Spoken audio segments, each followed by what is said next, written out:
أعوذ بالله من الشيطان الرجيم. بسم الله الرحمن الرحيم. ياسين والقرآن الحكيم إنك لمن المرسلين على صراط مستقيم تنزيل العزيز الرحيم لتنذر قوما ما أنذر آباؤهم فهم غافلون لقد حق القول على أكثرهم فهم لا يؤمنون إنا جعلنا في أعناقهم مغلالا فهي إلى الأذقان فهم مقمحون وجعلنا من بين أيديهم سدا ومن خلفهم سدا فأغشيناهم فهم لا يبصرون وسواء عليهم أأنذرتهم أم لم تنذرهم لا يؤمنون إنما تنذر من اتبع الذكر وخشي الرحمن بالغيب فبشره بمغفرة وأجر كريم إنا نحن نحيي الموتى ونكتب ما قدموا وآثارهم وكل شيء أحصيناه في إمام مبين واضرب لهم مثلا أصحاب القرية إذ جاءها المرسلون إذ أرسلنا إليهم اثنين فكذبوهما فعززنا بثالث فقالوا إنا إليكم مرسلون قالوا ما أنتم إلا بشر مثلنا وما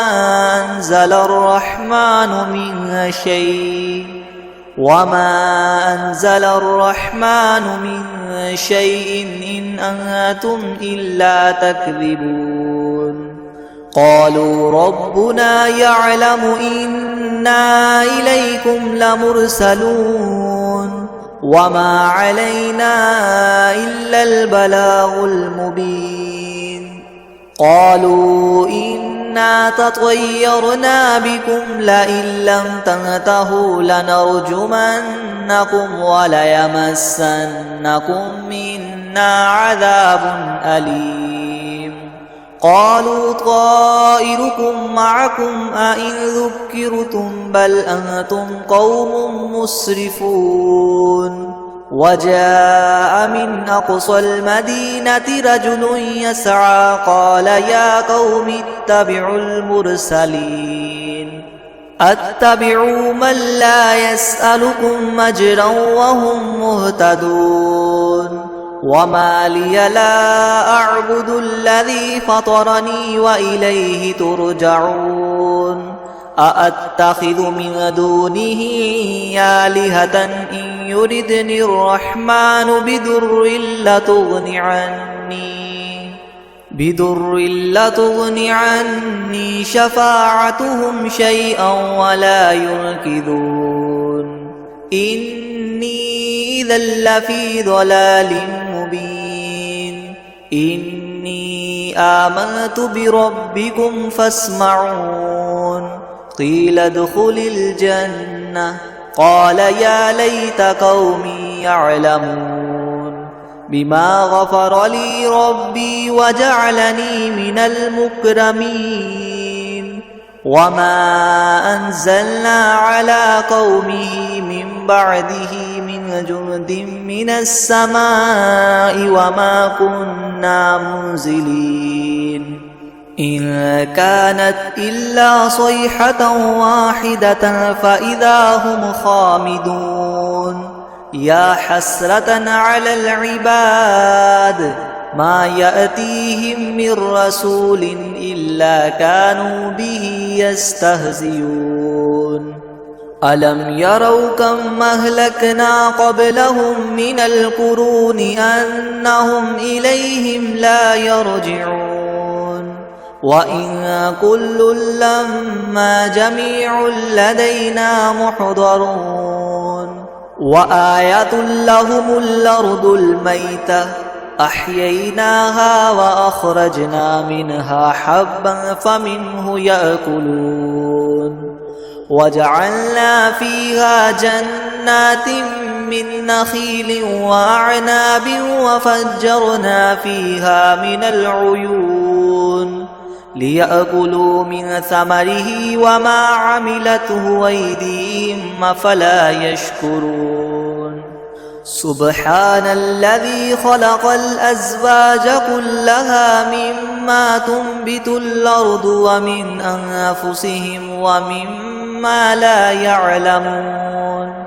وآية لهم الليل نسلخ منه النهار فإذا هم مظلمون والشمس تجري لمستقر لها ذلك تقدير العزيز العليم والقمر قدرناه منازل حتى عاد كالعرجون القديم لا الشمس ينبغي لها أن تدرك القمر ولا الليل سابق النهار وكل في فلك يسبحون وآية لهم أنا حملنا ذريتهم في الفلك المشحون وخلقنا لهم من مثله ما يركبون وإن نشأ نغرقهم فلا صريخ لهم ولا هم ينقذون إلا رحمة منا ومتاعا إلى حين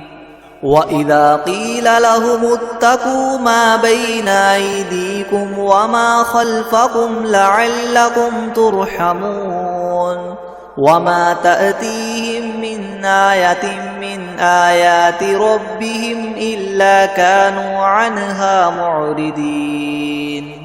وإذا قيل لهم انفقوا مما رزقكم الله قال الذين كفروا للذين آمنوا ونطعم من لو يشاء الله وطعمه إن أنتم إلا في ضلال مبين ويقولون متى هذا الوعد إن كنتم صادقين ما ينظرون إلا صيحة واحدة تأخذهم وهم يخصمون فلا يستطيعون توصية ولا إلى أهلهم يرجعون ونفخ في الصور فإذا هم من الأجداث إلى ربهم ينسلون قالوا يا ويلنا من بعثنا من مرقدنا هذا ما وعد الرحمن وصدق المرسلون إن كانت إلا صيحة واحدة فإذا هم جميع لدينا محضرون فاليوم لا تظلم نفس شيئا ولا تجزون إلا ما كنتم تعملون إن أصحاب الجنة اليوم في شغل فاكهون هم وأزواجهم في ظلال على الأرائك متكئون لهم فيها فاكهة ولهم ما يدعون سلام قولا من رب رحيم وامتازوا اليوم أيها المجرمون ألم أعهد إليكم يا بني آدم ألا تعبدوا الشيطان إنه لكم عدو مبين وأن اعبدوني هذا صراط مستقيم ولقد أضل منكم جبلا كثيرا أفلم تكونوا تعقلون هذه جهنم التي كنتم توعدون اصلوها اليوم بما كنتم تكفرون اليوم نختم على أفواههم وتكلمنا أيديهم وتشهد أرجلهم بما كانوا يكسبون ولو نشاء لطمسنا على أعينهم فاستبقوا الصراط فأنى يبصرون ولو نشاء لمسخناهم على مكانتهم فما استطاعوا مضيا ولا يرجعون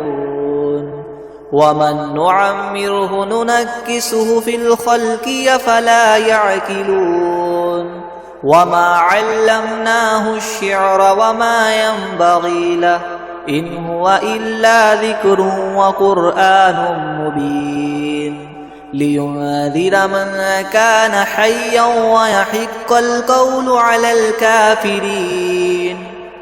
أولم يروا أنا خلقنا لهم مما عملت أيدينا أنعاما فهم لها مالكون وذللناها لهم فمنها ركوبهم ومنها يأكلون ولهم فيها منافع ومشارب أفلا يشكرون واتخذوا من دون الله آلهة لعلهم ينصرون لا يستطيعون نصرهم وهم لهم جند محضرون فلا يحزنك قولهم إنا نعلم ما يسرون وما يعلنون أولم ير الإنسان أنا خلقناه من نطفة فإذا هو خصيم مبين وضرب لنا مثلا ونسي خلقه قال من يحيي العظام وهي رميم قل يحييها الذي ينشأها أول مرة وهو بكل خلق عليم الذي جعل لكم من الشجر الأخضر نارا فإذا أنتم منه توقدون أوليس الذي خلق السماوات والأرض بقادر على أن يخلق مثلهم بلى وهو الخلاق العليم إنما أمره إذا أراد شيئا أن يقول له كن فيكون فسبحان الذي بيده ملكوت كل شيء وإليه ترجعون بسم الله الرحمن الرحيم الرحمن علم القرآن خلق الإنسان علمه البيان الشمس والقمر بحسبان والنجم والشجر يسجدان والسماء رفعها ووضع الميزان ألا تطغوا في الميزان وأقيموا الوزن بالقسط ولا تخسروا الميزان والأرض وضعها للأنام فيها فاكهة والنخل ذات الأكمام والحب ذو العصف والريحان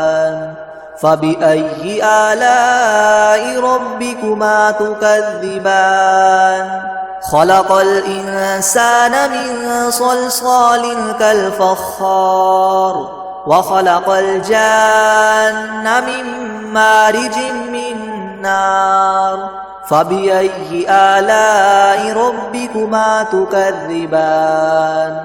رب المشرقين ورب المغربين فبأي آلاء ربكما تكذبان مرج البحرين يلتقيان بينهما برزخ لا يبغيان فبأي آلاء ربكما تكذبان يخرج منهما اللؤلؤ والمرجان فبأي آلاء ربكما تكذبان وله الجوار المنشآت في البحر كالأعلام فبأي آلاء ربكما تكذبان كل من عليها فان ويبقى وجه ربك ذو الجلال والإكرام فبأي آلاء ربكما تكذبان يسأله من في السماوات والأرض كل يوم هو في شأن فبأي آلاء ربكما تكذبان سنفرغ لكم أيها الثقلان فبأي آلاء ربكما تكذبان يا معشر الجن والإنس إن استطعتم أن تنفذوا من أقطار السماوات والأرض فانفذوا لا تنفذون إلا بسلطان فبأي آلاء ربكما تكذبان يرسل عليكما شواظ من نار ونحاس فلا تنتصران فبأي آلاء ربكما تكذبان فإذا انشقت السماء فكانت وردة كالدهان فبأي آلاء ربكما تكذبان فيومئذ لا يسأل عن ذنبه إنس ولا جان فبأي آلاء ربكما تكذبان يعرف المجرمون بسيماهم فيؤخذ بالنواصي والأقدام فبأي آلاء ربكما تكذبان هذه جهنم التي يكذب بها المجرمون يطوفون بينها وبين حميم آن فبأي آلاء ربكما تكذبان ولمن خاف مقام ربه جنتان فبأي آلاء ربكما تكذبان ذواتا أفنان فبأي آلاء ربكما تكذبان فيهما عينان تجريان فبأي آلاء ربكما تكذبان فيهما من كل فاكهة زوجان فبأي آلاء ربكما تكذبان متكئين على فرش بطائنها من استبرق وجنى الجنتين دان فبأي آلاء ربكما تكذبان فيهن قاصرات الطرف لم يطمثهن إنس قبلهم ولا جان فبأي آلاء ربكما تكذبان كأنهن الياقوت والمرجان فبأي آلاء ربكما تكذبان هل جزاء الإحسان إلا الإحسان فبأي آلاء ربكما تكذبان ومن دونهما جنتان فبأي آلاء ربكما تكذبان مدهامتان فبأي آلاء ربكما تكذبان فيهما عينان نضاختان فبأي آلاء ربكما تكذبان فيهما فاكهة ونخل ورمان فبأي آلاء ربكما تكذبان فيهن خيرات حسان فبأي آلاء ربكما تكذبان حور مقصورات في الخيام فبأي آلاء ربكما تكذبان لم يطمثهن إنس قبلهم ولا جان فبأي آلاء ربكما تكذبان متكئين على رفرف خضر وعبقري حسان فبأي آلاء ربكما تكذبان تبارك اسم ربك ذي الجلال والإكرام بسم الله الرحمن الرحيم ياسين والقرآن الحكيم إنك لمن المرسلين على صراط مستقيم تنزيل العزيز الرحيم لتنذر قوما ما أنذر آباؤهم فهم غافلون لقد حق القول على أكثرهم فهم لا يؤمنون إنا جعلنا في أعناقهم مغلالا فهي إلى الأذقان فهم مقمحون وجعلنا من بين أيديهم سدا ومن خلفهم سدا فأغشيناهم فهم لا يبصرون وسواء عليهم أأنذرتهم أم لم تنذرهم لا يؤمنون إنما تنذر من اتبع الذكر وخشي الرحمن بالغيب فبشره بمغفرة وأجر كريم إنا نحن نحيي الموتى ونكتب ما قدموا وآثارهم وكل شيء أحصيناه في إمام مبين واضرب لهم مثلا أصحاب القرية إذ جاءها المرسلون إذ أرسلنا إليهم اثنين فكذبوهما فعززنا بثالث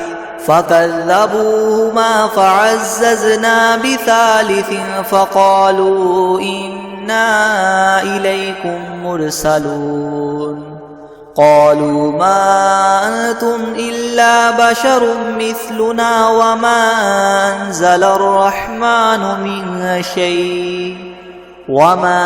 أنزل الرحمن من شيء إن أنتم إلا تكذبون قالوا ربنا يعلم إنا إليكم لمرسلون وما علينا إلا البلاغ المبين قالوا إنا تطيرنا بكم لئن لم تنتهوا لنرجمنكم وليمسنكم منا عذاب أليم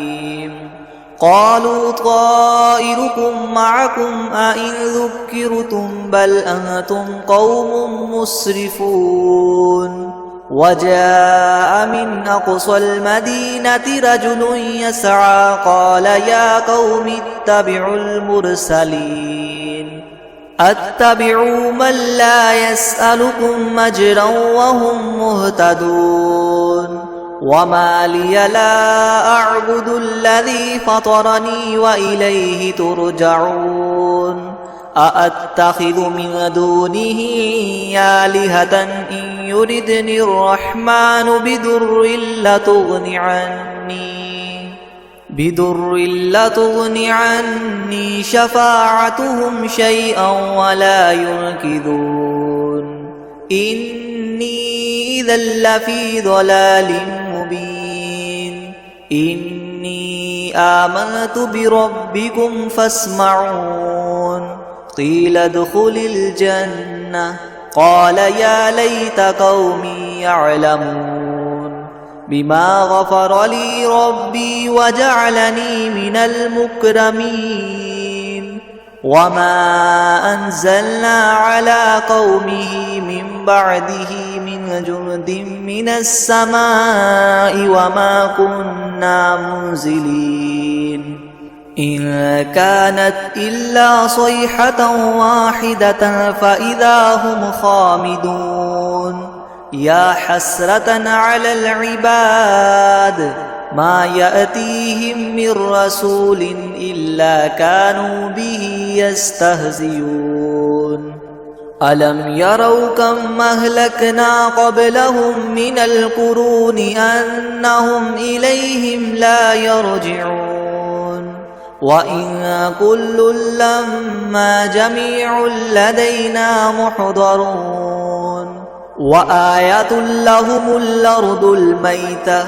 أحييناها وأخرجنا منها حبا فمنه يأكلون وجعلنا فيها جنات من نخيل وأعناب وفجرنا فيها من العيون ليأكلوا من ثمره وما عملته أيديهم أفلا يشكرون سبحان الذي خلق الأزواج كلها مما تنبت الأرض ومن أنفسهم ومما لا يعلمون وآية لهم الليل نسلخ منه النهار فإذا هم مظلمون والشمس تجري لمستقر لها ذلك تقدير العزيز العليم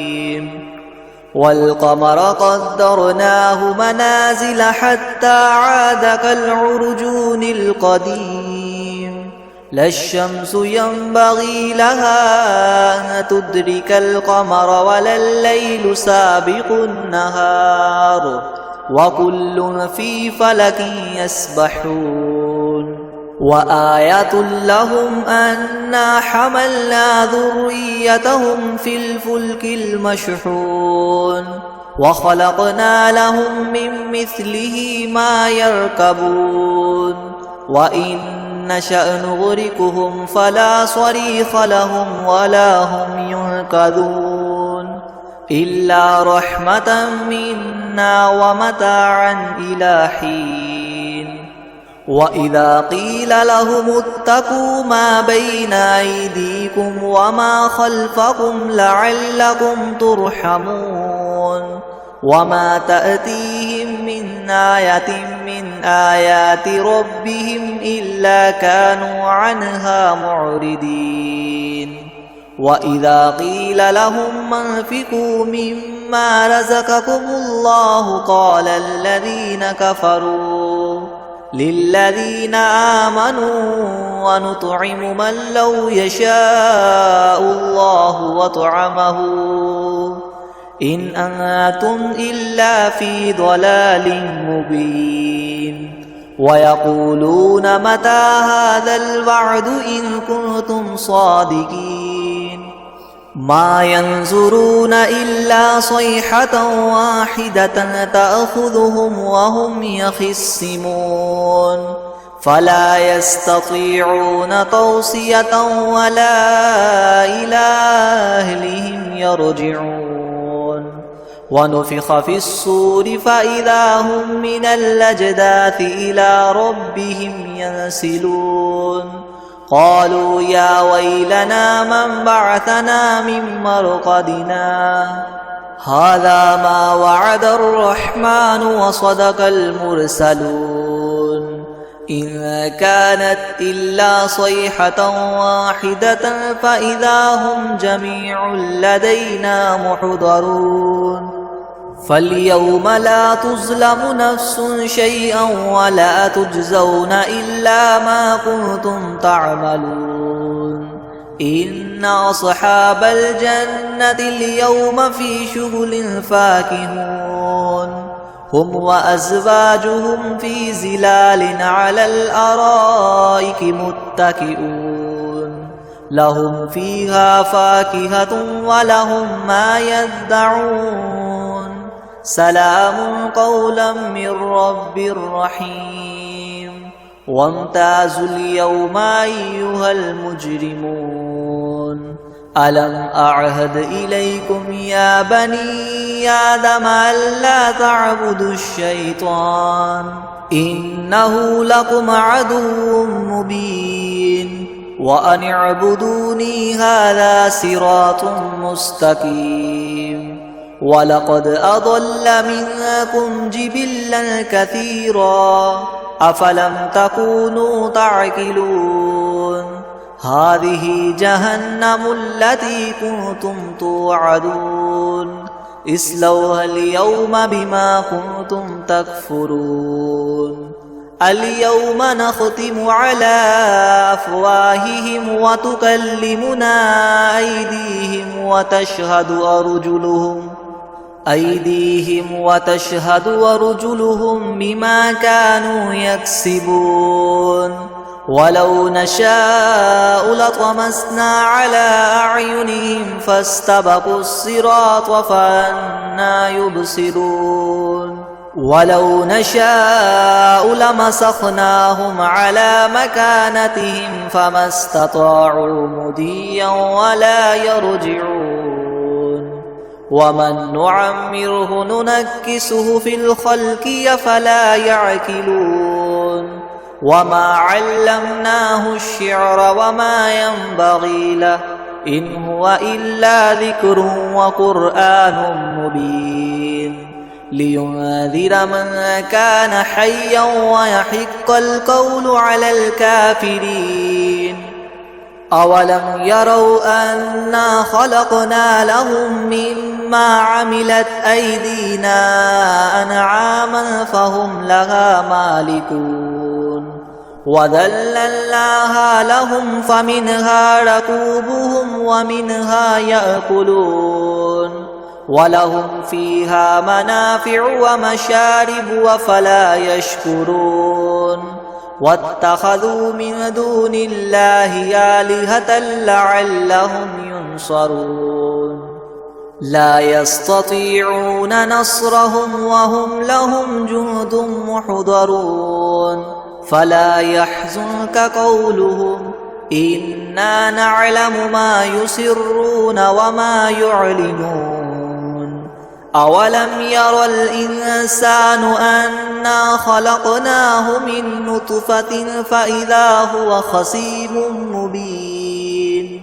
وضرب لنا مثلا ونسي خلقه قال من يحيي العظام وهي رميم قل يحييها الذي ينشأها أول مرة وهو بكل خلق عليم الذي جعل لكم من الشجر الأخضر نارا فإذا أنتم منه توقدون أوليس الذي خلق السماوات والأرض بقادر على أن يخلق مثلهم بلى وهو الخلاق العليم إنما أمره إذا أراد شيئا أن يقول له كن فيكون فسبحان الذي بيده ملكوت كل شيء وإليه ترجعون بسم الله الرحمن الرحيم الرحمن علم القرآن خلق الإنسان علمه البيان الشمس والقمر بحسبان والنجم والشجر يسجدان والسماء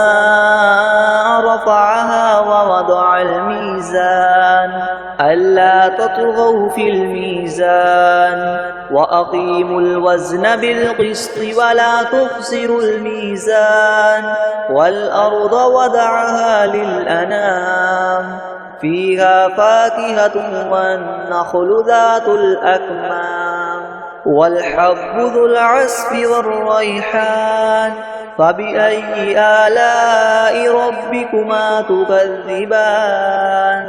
خلق الإنسان من صلصال كالفخار وخلق الجان من مارج من نار فبأي آلاء ربكما تكذبان رب المشرقين ورب المغربين فبأي آلاء ربكما تكذبان مرج البحرين يلتقيان بينهما برزخ لا يبغيان فبأي آلاء ربكما تكذبان يخرج منهما اللؤلؤ والمرجان فبأي آلاء ربكما تكذبان وله الجوار المنشآت في البحر كالأعلام فبأي آلاء ربكما تكذبان كل من عليها فان ويبقى وجه ربك ذو الجلال والإكرام فبأي آلاء ربكما تكذبان يسأله من في السماوات والأرض كل يوم هو في شأن فبأي آلاء ربكما تكذبان سنفرغ لكم أيها الثقلان فبأي آلاء ربكما تكذبان يا معشر الجن والإنس إن استطعتم أن تنفذوا من أقطار السماوات والأرض فانفذوا لا تنفذون إلا بسلطان فبأي آلاء ربكما تكذبان يرسل عليكما شواظ من نار ونحاس فلا تنتصران فبأي آلاء ربكما تكذبان فإذا انشقت السماء فكانت وردة كالدهان فبأي آلاء ربكما تكذبان فيومئذ لا يسأل عن ذنبه إنس ولا جان فبأي آلاء ربكما تكذبان يعرف المجرمون بسيماهم فيؤخذ بالنواصي والأقدام فبأي آلاء ربكما تكذبان هذه جهنم التي يكذب بها المجرمون يطوفون بينها وبين حميم آن فبأي آلاء ربكما تكذبان ولمن خاف مقام ربه جنتان فبأي آلاء ربكما تكذبان ذواتا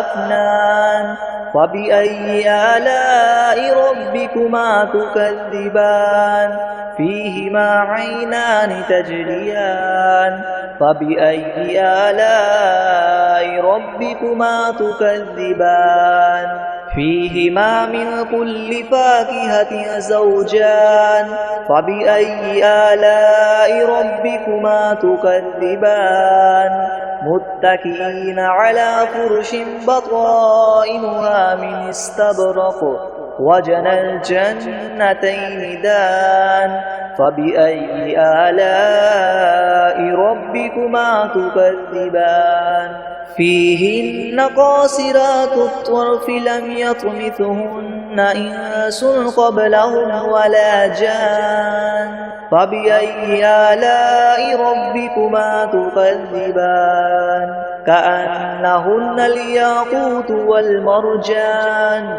فبأي آلاء ربكما تكذبان هل جزاء الإحسان إلا الإحسان فبأي آلاء ربكما تكذبان ومن دونهما جنتان فبأي آلاء ربكما تكذبان مدهامتان فبأي آلاء ربكما تكذبان فيهما عينان نضاختان فبأي آلاء ربكما تكذبان فيهما فاكهة ونخل ورمان فبأي آلاء ربكما تكذبان فيهن خيرات حسان فبأي آلاء ربكما تكذبان حور مقصورات في الخيام فبأي آلاء ربكما تكذبان لم يطمثهن إنس قبلهم ولا جان فبأي آلاء ربكما تكذبان متكئين على رفرف خضر وعبقري حسان فبأي آلاء ربكما تكذبان تبارك اسم ربك ذي الجلال والإكرام